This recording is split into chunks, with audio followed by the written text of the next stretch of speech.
میں ساری رات ان سے چھپتی رہی۔ آدھی رات ہو چکی تھی، میں اس لیے اپنے گھر نہیں گئی۔ میں ساری رات بارش میں بھیگتی رہی۔ وہ لڑکی زین شاہ سے التجا کرنے لگی کہ مجھے میرے گھر چھوڑ آئیں، میرے ابا پریشان ہوتے ہوں گے۔ نہ جانے یہ زین کی غلط صحبت کا اثر تھا یا شاید یہ کسی شیطانی بہکاوے میں آ رہا تھا کہ اس کا دل کسی بھی طرح مطمئن نہیں ہوا کہ اسے وہ گھر چھوڑ آئے۔ حالانکہ یہ ان کی نوکر کی بیٹی تھی جو کئی عرصے سے ان کے گھر میں کام کر رہا تھا۔ نہ جانے کیوں اس نے ایک دفعہ بھی نہ سوچا کہ میرا یہ قدم اٹھانے سے کیا کچھ ہو سکتا ہے اور عمر بھر کا پچھتاوا اس کے ساتھ ساتھ سایہ بن کر چل سکتا ہے۔ صبح انتہائی خوبصورت سورج کی کرنوں سے ہوئی تھی۔ روزانہ زین کی اماں اسے فجر کی نماز کے لیے اٹھانے آیا کرتی تھیں، اس لیے وہ دروازہ بند کر کے نہیں سوتا تھا بلکہ ہلکا سا دروازہ بند کر دیتا تھا تاکہ اماں آسانی سے دروازہ کھول کر اسے اٹھانے آ جائیں۔ اس دن بھی کچھ یوں ہوا تھا کہ اس کی اماں اسے اٹھانے کے لیے اس کے کمرے میں آئیں اور جیسے ہی وہ اندر داخل ہوئی ان کے ہوش و حواس اڑ گئے تھے کہ سامنے ایک لڑکی جو انتہائی بری حالت میں فرش پر ہے بے ہوش گری پڑی تھی۔ اس لڑکی کو زین کے کمرے میں دیکھنا اور اس کو اس بری حالت میں دیکھنا زین کی اماں کے دل میں بہت سارے سوال جنم لے رہے تھے۔ وہ جیسے اس لڑکی کے قریب گئیں انہوں نے فوراً پہچان لیا تھا کہ یہ تو ہمارے نوکر اسلم چچا کی بیٹی ہے۔ وہ ایک دفعہ پھر سکتے میں چلی گئی تھی۔ انہوں نے جلدی سے اس لڑکی کی حالت کو درست کیا اور بیڈ پر لٹا دیا۔ وہ زین کو بھی اس کمرے میں ڈھونڈ رہی تھی لیکن وہ انہیں کہیں بھی نظر نہ آیا۔ وہ پورے گھر میں اسے ڈھونڈنے لگی اور جیسے ہی باہر گارڈن میں آئی تو زین انہیں وہاں بیٹھا ہوا نظر آیا۔ وہ بہت شرمندہ تھا۔ وہ کسی بھی گھر والے سے نظر نہیں ملا سکتا تھا۔ وہ ان کو کیا جواب دیتا کہ آپ کا اکلوتا بیٹا جس کو آپ نے بہت لاڈ پیار سے پالا اور دنیا کی ہر آسائش اسے فراہم کی، اسے کسی چیز کی کمی نہ رہنے دی۔ زین شاہ کو لے کر انہوں نے پتہ نہیں کتنے خواب سجائے ہوں گے۔ آج انہیں معلوم نہیں تھا کہ وہ سب خواب چکنا چور ہو گئے تھے۔ آج اس نے اس لڑکی کی عزت خراب کر کے اپنے ماں باپ کی نظروں میں اپنا مقام کھو دیا تھا۔ زین کی ماں اس کے قریب آئی اور کھینچ کر اس کے منہ پر تھپڑ رسید کیا تھا۔ یہ تھپڑ شاید اس کی زندگی بدلنے جا رہا تھا اور اس کی ماں زین سے کہنے لگی، اگر یہی تھپڑ میں تجھے اس وقت مار دیتی جس وقت تم مجھ سے ضد کرتے تھے پر ہم چپ چاپ تیری ہر خواہش پوری کرتے تھے، تجھے کسی چیز کی کمی نہیں رہنے دیتے تھے اور تو اپنے آوارہ دوستوں کے ساتھ جانے کی ضد کرتا تھا اور ہم چپ چاپ مان جاتے تھے۔ صرف اس وجہ سے ہم تیری ہر بات مانتے تھے کہ کہیں ہمارا اکلوتا بیٹا ہم سے دور نہ ہو جائے، لیکن آج تو نے کسی کی بیٹی کی عزت خراب کر کے ہماری نظروں میں اپنی عزت کھو دی ہے۔ کچھ ہی دیر بعد اس کی ماں کی آواز سن کر اس کے بابا بھی نیچے آ گئے۔ انہیں بھی جب سارا معاملہ پتہ چلا تو انہوں نے بھی سر پکڑ لیا کہ اب ہماری عزت کا کیا ہوگا، جس عزت کو کمانے کے لیے میں نے تجھے پیدا کیا، پالا پوسا، ہر خواہش پوری کی، تیرے منہ سے نکلنے سے پہلے ہر چیز تجھے فراہم کی، آج وہی عزت تو نے ہماری کیچڑ میں ڈھیر کر دی ہے۔ ہم اس کے باپ کو کیا جواب دیں گے؟ ہمارا یہ مخلص نوکر جس نے کبھی نمک حرامی نہیں کی تھی، جس نے ہمیشہ ہماری عزت کا پاس رکھا تھا، آج اسی کے گھر کی عزت لوٹ لی ہم نے۔ ہم دنیا والوں کو کیا منہ دکھائیں گے؟ کچھ ہی دیر بعد دروازہ بجنے کی آواز آئی تھی۔ دروازہ کھلا ہوا تھا۔ ہمارے نوکر اسلم چچا اندر داخل ہوئے۔ شاید وہ اپنی بیٹی کو ڈھونڈنے کے چکر میں زین شاہ کے گھر آئے تھے۔ وہ زین کے بابا کے پاؤں میں بیٹھ کے التجائیہ انداز میں رونے لگے، صاحب جی میری بیٹی گم ہو گئی ہے، خدا کا واسطہ اسے ڈھونڈنے میں میری مدد کیجیے۔ میں نے گلے محلے کا ایک ایک کونا چھان مارا لیکن وہ کہیں بھی نہیں ملی۔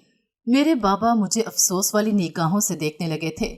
زین کو بھی انتہائی شرمندگی ہو رہی تھی کہ آج میں نے کیا کر دیا تھا۔ پھر مجبوراً زین کے بابا کو ان سے جھوٹ بولنا پڑا تھا۔ ان کو اپنی عزت کی بہت پرواہ تھی، معاشرے میں ان کا ایک مقام تھا۔ انہیں معلوم تھا اگر انہوں نے ساری سچائی بتا دی تو اسلم چچا اپنی بیٹی کو انصاف دلانے کے لیے ہمیں کورٹ کچہری میں گھسیٹ لیں گے۔ وہ غریب ضرور تھے، ملازم ضرور تھے، لیکن ایک معزز اور عزت دار آدمی تھے۔ زین کے بابا نے ان کو بتایا تھا کہ آپ کی بیٹی رات کو گھر سے باہر نکلی تھی، کچھ آدمی اس کے پیچھے پڑ گئے تھے، ان سے بچتی ہوئی ہمارے گھر آ پہنچی۔ وہ بارش میں پوری طرح بھیگی ہوئی تھی۔ ہم نے اس کی حالت درست کر کے ایک کمرے میں آرام کرنے کو کہا تھا۔